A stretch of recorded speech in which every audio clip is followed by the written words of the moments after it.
Right, get your brain in gear now. What's been your worst ever moment in sport? I mean, ever, when you've been involved in a game. Got it? Mine's poor, embarrassing.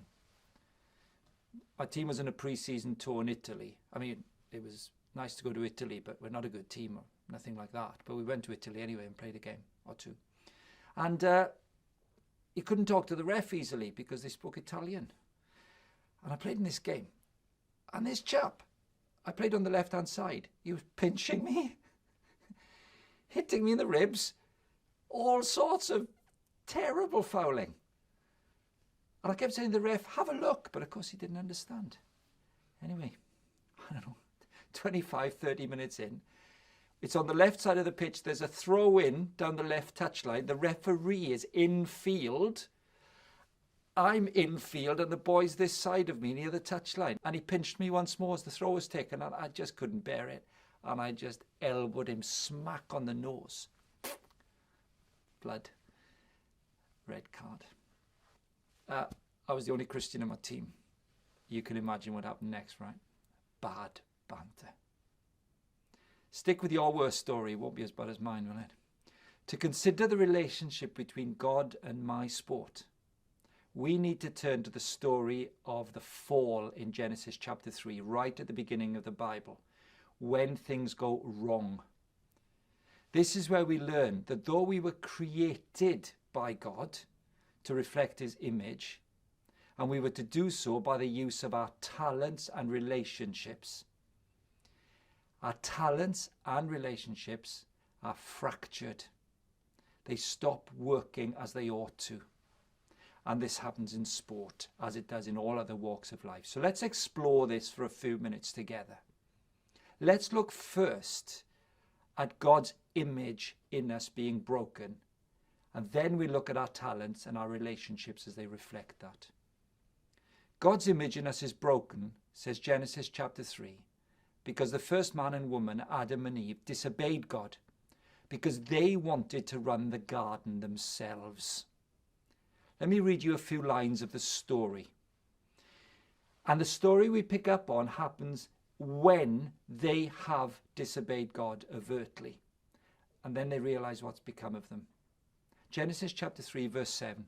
Then the eyes of both of them were opened, and they realized they were naked. So they sewed fig leaves together and made coverings for themselves. Then the man and his wife heard the sound of the Lord God as he was walking in the garden in the cool of the day, and they hid from the Lord God among the trees of the garden. But the Lord God called to the man, "Where are you?" He answered, "I heard you in the garden, and I was afraid because I was naked, so I hid." Now, let's hold that there. It's an odd story, isn't it? Adam and Eve have disobeyed God. He told them not to eat certain food in a tree in the middle of the garden, and they did it. And then, because they knew God so well, because there was no fracture between them, when he showed up, as was typical, to chat to them, they've already worked out that they're naked. Now, I don't think that means no clothes on is the big deal. I think naked is like X-ray see-through.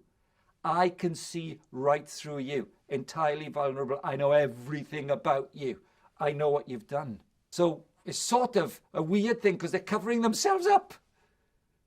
But of course, what they can't really cover up is that God knows what they've done.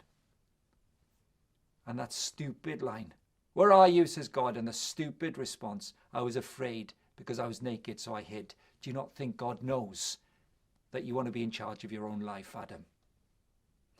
That's what happens here. It's a pivotal moment in human history. God, you can't be God. I want to be God, says humanity. I'll run my own life, thank you. Now here's the tragedy. If we're made in God's image and we fracture that image and go our own way, two things follow. Follow them with me because they're significant for our sports lives. Firstly, our relationships are so often painful as a result of the fracture of the image of God in us. Even the most intimate and brilliant relationships possible to humanity are broken. Read with me Genesis chapter 3, verse 16, and the consequences of the brokenness with God for our day-to-day relationships. To the woman he said, I will make your pains in childbearing very severe. With painful labor you will give birth to children. Your desire will be for your husband, and he will rule over you. Now hold that there. Think about that. We have a description here of the most wonderful thing that can ever really happen in this world. A man and a woman make a new human being. And the birth of that human being is a painful one. You know what that's meant to reflect? That even the most wonderful and intimate and loving relationships available to humanity now face tensions, stresses, and pain in them. Love, which was once so perfect, is now fractured. And doesn't everyone know the tension and pressures in life, even with the people you love the most? So stay with me on this. Do you see what's happening?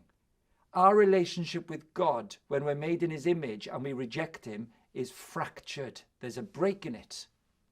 It doesn't work properly. And the consequence is, even our best relationships hurt us.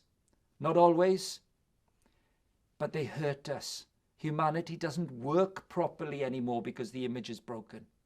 So are relationships. And let me offer you one more thing about being made in the image of God according to the Bible. We are talented because God is a creative God and he made us creative and talented. But because his image is fractured in us, our talents are fractured. Let me read to you Genesis chapter 3 and verses 17 to 19 about the fracture of our talents. Verse 17 says, cursed is the ground because of you. Through painful toil you will eat food from it all the days of your life. It will produce thorns and thistles for you, and you will eat the plants of the field. By the sweat of your brow you will eat your food until you return to the ground. Since from it you were taken, for dust you are, and to dust you will return. Oh, that's a sad few lines.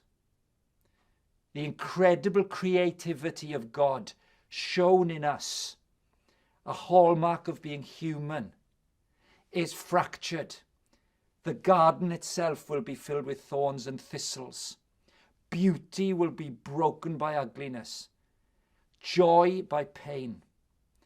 Plenty by little. This is the consequence. Now, with all that in mind, come back with me to our opening story.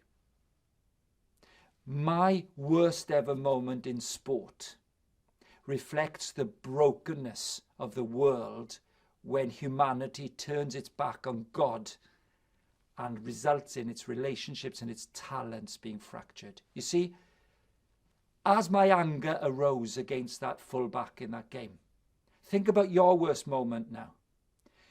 I'm not in a great, perfect, seamless relationship with God. We don't see and talk to each other all the time with great ease and familiarity. And the result is that my talents and relationships are fractured. And when that boy's pinching me and hitting me in the ribs, I'm working out how I can use the talent of a left arm that lifts and an elbow that goes just right at nose level to smack him, and try to do it when the ref can't see it. Yes, that was creative. It failed, but it was creative. I wanted to hurt him. I really wanted to hurt him. It cost me. I got sent off. I might have got away with it. I was very creative. It didn't quite work. What about my relationships with him? Hatred. Hatred. What happened to the joy of playing and camaraderie and competition and pushing each other to the limits? No. Up it came. I hate him. He's kicking me. He's punching me. Take that. To consider the relationship between God and my sport, we really need to understand the story of the fall in Genesis 3.